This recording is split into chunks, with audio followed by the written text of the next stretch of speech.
অসময় নিদানের কালে দাঁড়াইব ও তার কাছে।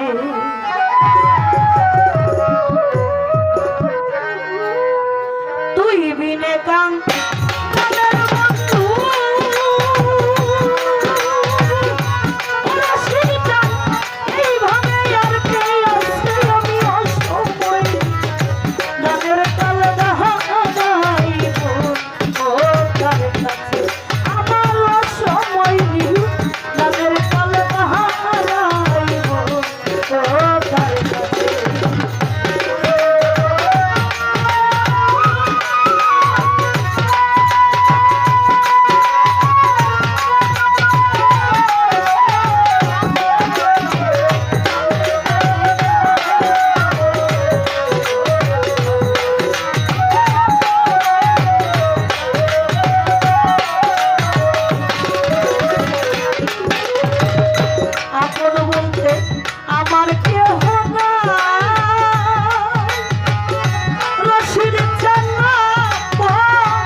কইরাছি দয়া তোরা দিরা ভক্তি দানে ধরণে কইরাছি দয়া তোরা শিরজা তুমি কি জানো তোমার ভক্তের কেমন হয়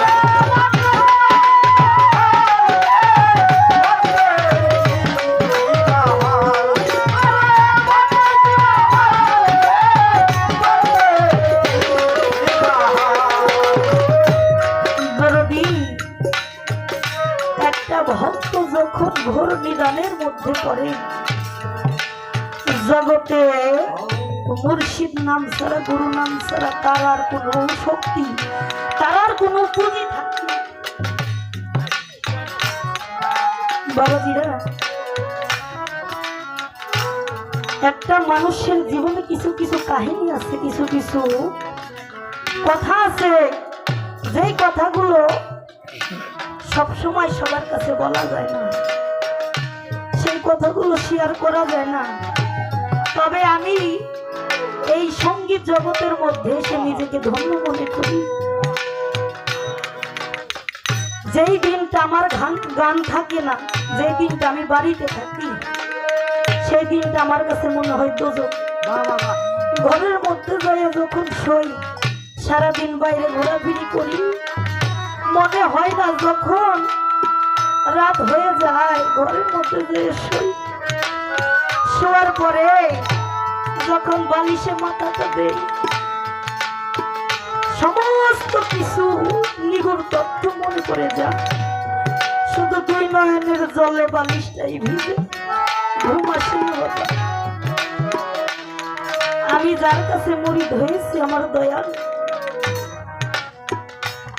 সেই ফরিদপুর টেপা খোলা ফরিদাবাদে আমার রেজাউল স্যার আমার জীবনের সবচেয়ে বড় সম্পদ। আজ পর্যন্ত আমি যে কোনো একটা নিদানের বিপরে আমার দয়ালকে একটু স্মরণ করি। আমার দয়াল আমার দরদি কখনো আমার খালি হাতে ফিরাই নাই।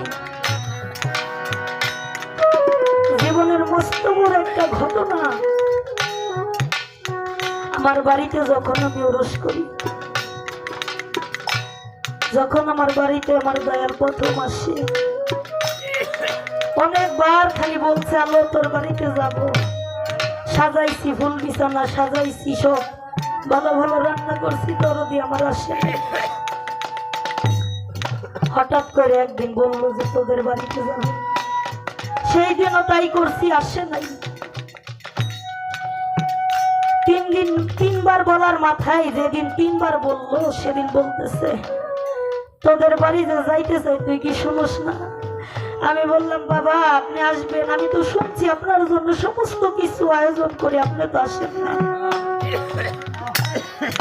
আমার দয়াল বলে আলো রে, তোর ওই ভালো খাবার, তোর ওই ভালো ফুল বিছনার জন্য আমি রেজাউল ডাক্তার পীর হই নাই।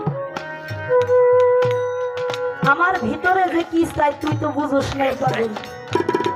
তোর বাড়িতে যাব, তুই ভালো ভালো রান্না করছিস, ভালো ফুল বিছানা সাজাইছিস, ওই জায়গায় আমার শান্তি নাই, তুই বুঝোস না যে আমি কি চাই, আমি কি খাই। ধমকটা দিয়ে যখন আমারে বলল, তখন আমি বুঝতে পারলাম আমার দরদি তো সঙ্গীত ছাড়া তার হৃদয় ভরে না, পেট ভরে না। আমার দয়ালের আমি ছোটবেলা থেকে গান করতাম, যখন বিয়ে হয়ে গেল, বিয়ে হওয়ার পরে দুইটা বাচ্চা হইলো, আমি গান ছাইড়ে দিয়েছিলাম। বাবা সংসার করতে গেলে কোনোদিন সঙ্গীত করা যায় না। তারপরে যখন দয়ালের কাছে মুরিদ হইলাম, আমার দয়াল খুঁচাই খুঁচাই আমার ভিতর থেকে আবার সঙ্গীত বের করে খাই না, বের করে আমি বলতেছে তুই কি বুঝিস না আমি কি খাই? যখন এই কথাটা আমার মাথার মধ্যে কাজ করলো, আমি বললাম দয়াল আপনি বলেন আপনি কবে যাবেন, আপনার খাওয়ার ব্যবস্থা আমি করবো। ডেট দিল, সবকিছু গান বাজনার সবকিছু অ্যারেঞ্জমেন্ট করলাম, শিল্পী বাইনা করে আনলাম সেই গজাইরা রুমা সরকার, ফকিরা বলের ছাত্রী। আরেকটা শিল্পী ছিল আমাদের এলাকারই, ওদের দুইজনকে দিয়ে গান করাবো। অবস্থা তখন একেবারেই খারাপ, আপনারা বিশ্বাস করবেন না। মানে চাল থাকে ডাল থাকে না, ডাল থাকে তেল থাকে না, খুবই খারাপ অবস্থা। তারপরে আনলাম, আনার পরে দয়ালকে আনবো, দয়াল আসবে সন্ধ্যার আগ দিয়ে। আমার বড় ছেলেটা গিয়েছিল চরে, সেই কবিরপুর চরে বেড়াইতে, সেইখান থেকে ওরসের দিন আসবে। এইদিকে আমি প্রায় 1000 লোকের আয়োজন করছি তবরক রান্নার জন্য। বাবরচি দাঁড়ায় রয়েছে, আপা আপনি চুলাটা ধরাই দিবেন, আমরা তবরক রান্না করবো। চুলাটা ধরাইতে যাইব, পাটখড়ি হাতে নিছি, আগুনটা দিব। ওই রকম সময় ফোন আসছে যে আমার ছেলে খুব অসুস্থ, নৌকার মধ্যে হয়তো সে মারা গেছে। যখন এই কথাটা আমার কানে এসে শুনলাম, আমি যে কোথায় আছি, আমার মনে হইল না যে আমি দুনিয়ার মধ্যে আছি। শুধু জিজ্ঞেস করলাম কোথায় আছে, বললো সিএমবি ঘাট পার করে আনছি, সদর হাসপাতালে, ফরিদপুর সদর হাসপাতালে ভর্তি করবো। তৎক্ষণাৎ ভাবে চলে গেলাম সদর হাসপাতালে। যে দেখি আমার পাগল নিঃশ্বাস ছাড়া মানুষের মতো শুয়ে আছে।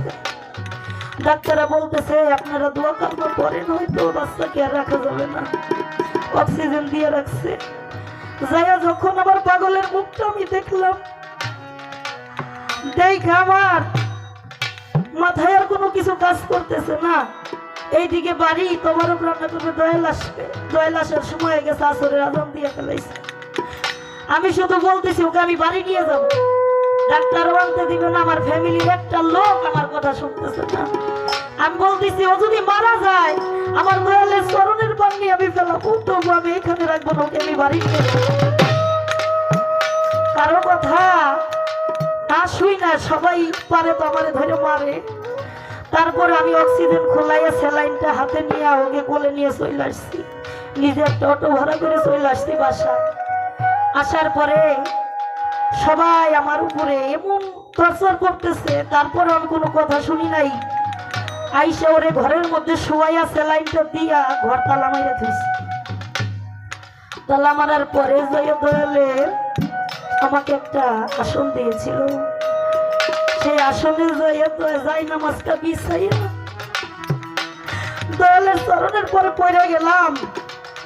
দয়াল আমার এই ঘোর নিদানে, আজকে আমার এই নিদানের দিনে তুমি বিনে আমার আর কোনো পুঁজি নাই, তুমি বিনে আমার আর কোনো চাওয়া পাওয়া নাই। আমার সন্তান যদি আজকে দুনিয়া থেকে চলে যায়, তোমার নামের উপর একটা কলঙ্ক পড়ে যাবে।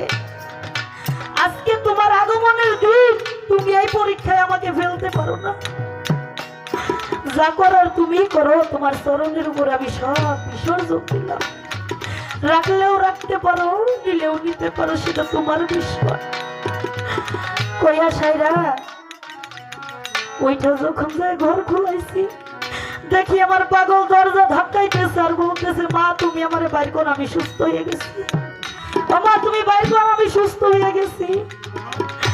যখন যাইয়া পাগলের বুকে জড়াই ধরলাম, মনে হইল যে সমস্ত বেহেশতের সুখ যেন আমার বুকে এসে জমা হইল। জগতের মধ্যে গুরু নামটা যে ধরিয়ে রাখতে পারছে, সেই একমাত্র এই জগতে আমার সুলতান পাগলের মতো, আমার মকবুল চাঁদের মতো, আমার আলাউদ্দিন চাঁদের মতো গুরু প্রেমিক হইতে পারছে। বাবা এত সহজ না গুরু কাজটা, গুরু কর্মটা, গুরু নামটা ধরে।